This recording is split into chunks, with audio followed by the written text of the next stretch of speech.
Ang Manila Baywalk Dolomite Beach ay isang artipisyal na baybayin na matatagpuan sa kahabaan ng Roxas Boulevard sa Maynila. Ang proyektong ito ay hindi pagmamay-ari ng isang pribadong individual kundi isang ari-arian ng pamahalaan ng Pilipinas sa ilalim ng pamamahala ng Department of Environment and Natural Resources o DENR.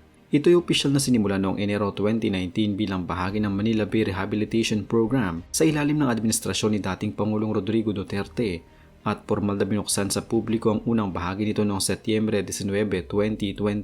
Ang pagtatayo ng man-made beach na ito ay naglalayong magsilbing permanenteng proteksyon sa baybayin at maging bahagi ng stratehikong pagpapaganda ng lungsod upang maibalik ang dating sigla ng Manila Bay. Noong 18 ng Disyembre 2008, nagpalabas ang Korte Suprema ng isang makasaysayang desisyon na tinatawag na Writ of Continuing Mandamus. Sa utos nito, inatasan ng mataas na hukuman ng 13 ahensya ng pamahalaan, kabilang ang DNR, Department of Public Works and Highways o DPWH at Metropolitan Manila Development Authority o MMDA na linisin, ayusin at panatilihing ligtas para sa swimming at iba pang uri ng recreation ang tubig ng Manila Bay. Lumipas ang maraming taon subalit na natiling marumi at puno ng basura ang Look. Noong Enero 2019, formal na inilunsad din dating DNR Secretary Roy Cimatu ang malawakang rehabilitasyon na pinamagatang Battle for Manila Bay. Bahagi ng planong ito ang tinatawag na Beach Nourishment Project kung saan tinambakan ng 500 metrong bahagi ng baybayin mula sa tapat ng Manila Yacht Club hanggang sa Embassy ng United States ng dinurog ng mga batong dolomite. Ang pagpapatupad ng proyekto ay nagsimula sa pamamagitan ng puspusang paglilinis at pagpapatag ng natural na baybayin.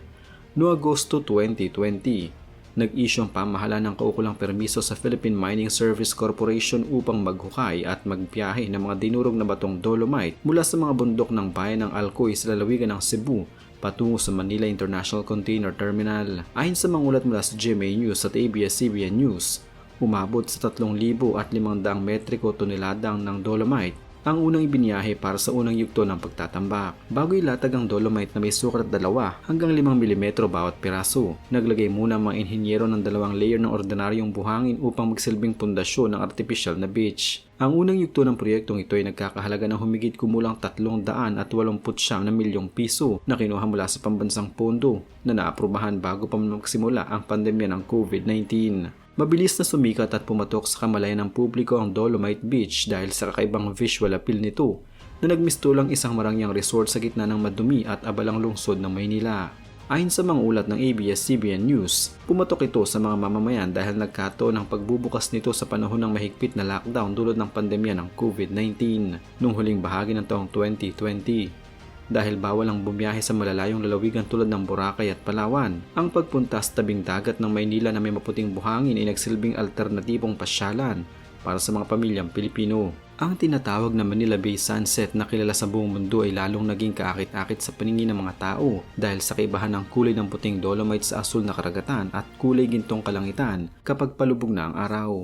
Naging mitya rin ang kasikatan nito ang social media kung saan libo-libong vloggers at netizens ang nagpo-post ng mga larawan at video na nagdulot ng dagsa ng mga turista na umabot sa libo-libo bawat araw. Ipinagtanggol noon ni dating Palace spokesperson Harry Roque ang proyekto sa pagsasabing malaki ang naitulong nito sa mental health ng mga Pilipino na nakaranas ng labis na stress dahil sa mga restriksyon ng pandemya. Sa kabila ng pagiging sikat nito, ang Dolomite Beach ay nabalot ng napakaraming matitinding kontrobersiya mula sa simula hanggang sa kasalukuyang panahon. Unang naging mitya ng pambabatikos ang timing ng paggasta ng daan-daang milyong piso. Binigyan din ng mga kritiko, kabilang ang mga environmental groups at mga mambabatas, na mas mainam umano sanang ginamit ang milyong pondo sa pagbili ng mga medical na supply, bakuna at ayuda para sa mga pamilyang nagugutom dahil sa pandemya. Bukod sa isyu ng pondo, naging malaking usapin ang kawalan ng environmental impact assessment bago sinimulan ang pagtatambak.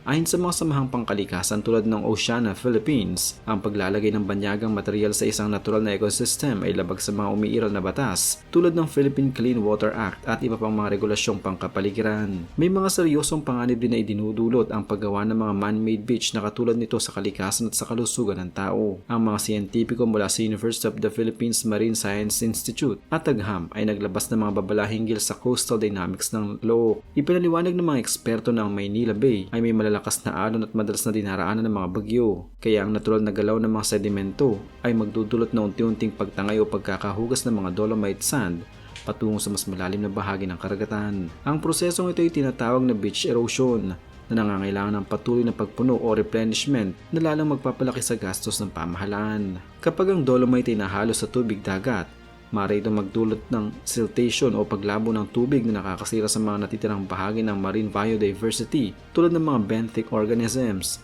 mudflats at tirahan ng mga isda sa pinagkukunan ng kabuhayan ng libo-libong mangingisda. Ang panganib sa kalusugan ay naging paksa rin sa pagtatalo sa pagitan ng mga eksperto. Noong Setyembre 2020, nagbabala ang Department of Health o DOH sa pamamagitan ni dating Undersecretary Maria Rosario ng malalang paglanghap ng pinong alikabok ng dolomite ay maaaring magdulot ng mga sakit sa bagat at respiratory tract, pati na rin ang iritasyon sa mga mata at sakit sa tiyan kapag naiatras o nailagay sa tubig. Bagaman binawi ng DOH ang bahagi ng pahayag na ito at nilinaw na ang proseso lamang ng pagdurog ng bato ang mapanganib at hindi ang mismo malalaking piraso ng buhangin, nanatili ang pangamba ng publiko ukol sa pangmatagalang epekto nito sa kalusugan ng mga mamamasyal. Sa kabilang dako, nagkaroon din ng pinsala sa mismong pinagmulan ng material sa bayan ng Alcoy, Cebu kung saan iniulat ng Provincial Environment and Natural Resources Office ang pagkasira ng mga korales at pagputi ng sahig ng dagat dahil sa siltation mula sa pagmimina ng dolomite. Sa kasalukuyang takbo ng panahon, ang kalagayan ng Dolomite Beach ay patuloy na binabantay ng iba't ibang mga sektor ng lipunan. Ang artipisyal na baybayin ay mananatiling bukas sa publiko mula alas 6 ng umaga hanggang alas 6 ng gabi, maliban tuwing Huwebes na inilalaan para sa lingguhang maintenance at paglilinis. Sa pangkalahatan, makikita pa rin ang puting anyo nito sa regular na mga pagsasagawa ng mga clearing operations ng mga tauhan ng DNR at mga voluntaryo mula sa iba't ibang ahensya. Gayunpaman, sa tuwing darating ang panahon ng habagat at malalakas na bagyo, ang baybayin ay madalas na matatabunan ng mga itim na buhangin, basura at mga dumi na nagmumula sa iba't ibang estero at ilog na dumadaloy patungo sa Manila Bay. Upang mapanatiling kalinisan, patuloy ang paglalagay ng mga geoengineering interventions tulad ng mga trash boom at sealed curtain sa paligid ng Pampang. Isang malaking usapin din kamakailan lamang ang naging pahayag ng ilang opisyal ng pamahalaan hinggil sa epekto ng Dolomite Beach sa sistema ng pagbaha sa Kamaynilaan. Noong kalagitnaan ng taong 2025, nagkaroon ng mga pagtatalo matapos banggitin sa mga ulat na ang pagkakalagay ng opisyal na beach ay nagdulot ng pambabara o pagkaantalas na daloy ng tubig mula sa mga pangunahing drainage outfalls tulad ng sa Padre Faura at Remedios. Dahil dito, naghain ng resolusyon ng mga mambabatas upang paimbestigahan sa Kongreso ang kabuuang epekto ng proyekto sa urban flooding. Dispensa naman ng DNR, ang malawakang pagbaha ay epekto ng mga matatinding ulan at hindi pangkaraniwang dami ng ulan at hindi direktang kasalanan ng struktur sa tabing dagat. Patuloy pa rin ang pagsasagawa ng mga siyentipikong pagsusuri upang malaman kung may kinalaman nga ba ang engineering design nito sa pagtaas ng tubig sa mga kalapit na lugar ng Ermita at Manila. Kung susuriin ng tanong kung nakatulong ba ang proyektong ito sa lungsod ng Maynila at sa buong Pilipinas, ang sagot ay nananatiling may dalawang magkaibang panig. Sa panig ng pamahalaan at mga taga-suporta nito, ang Dolomite Beach ay nagsilbing isang mabisang instrumento upang itaas ang antas ng kamalayan ng mga Pilipino sa pangangalaga sa kapaligiran. Ayon kay dating Secretary Climato, ang pagpapakita ng isang malinis at magandang baybayin na nagbigay ng inspirasyon sa mga Pilipino na baguhin ang kanilang mga maling gawi sa pagtatapon ng mga basura.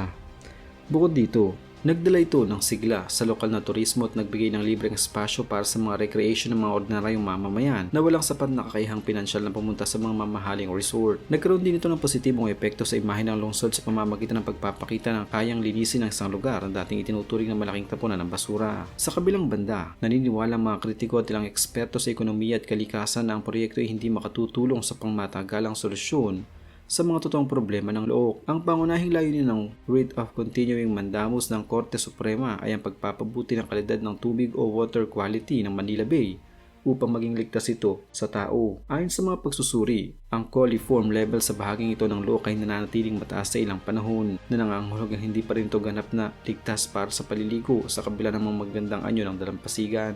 Sinabi ng mga kritiko na ang pondong ginamit dito ay mas naging kapaki-pakinabang kung ituon sa pagpapatayo ng mga modernong sewerage treatment plants, pag-aayos ng mga linya ng dumi mula sa mga kabahayan at rehabilitasyon ng mga kontekstong konektadong ilog tulad ng Pasig River at San Juan River na siyang pangunahing pinagmumula ng polusyon. Ang patuloy na pagtaas para sa pagpapanatili ng artipisyal at paggastos ng buhangin nakikita bilang isang napanandaliang solusyon na nagbabaon sa pamahalaan sa paulit-ulit na bayan.